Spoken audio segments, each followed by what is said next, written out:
केलेला नाही। जर जीवनामध्ये व्यसनच करायचं असेल तर भगवंताच्या भक्तीचं केलं पाहिजे।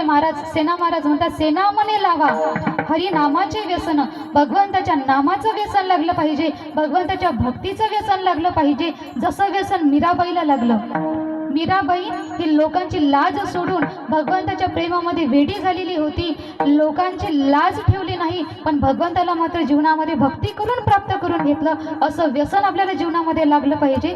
सांगायचा भाव असा, निषिद्ध कर्म करू नये। संत महात्मे आपल्याला उपदेश करेल, निषिद्ध कर्म करायचं नाही, विहित कर्म करायचं। मग विहित कर्माचे पुन्हा शास्त्राने दोन प्रकार सांगितलेले आहे, एक सकाम कर्म आणि निष्काम कर्म। सकाम कर्मामध्ये फळाची अपेक्षा आहे आणि निष्काम कर्मामध्ये फळाची अपेक्षा नाही। जीवाने निष्काम कर्म करणं महत्त्वाचं आहे। विचारसागराच्या सुरुवातीलाच असा भाव सांगितलेला आहे, प्रत्येक जीवामध्ये 3 प्रकारचे दोष आहेत, मल, विक्षेप आणि आवरण।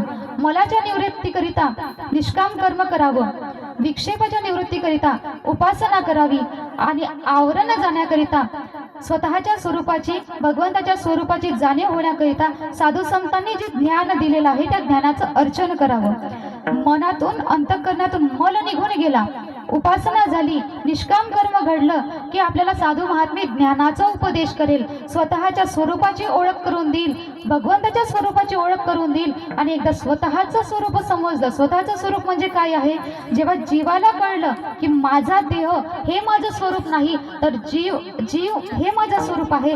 भगवंत म्हणतात, अहम आत्मा गुडाकेश सर्वभूताशय स्थितः।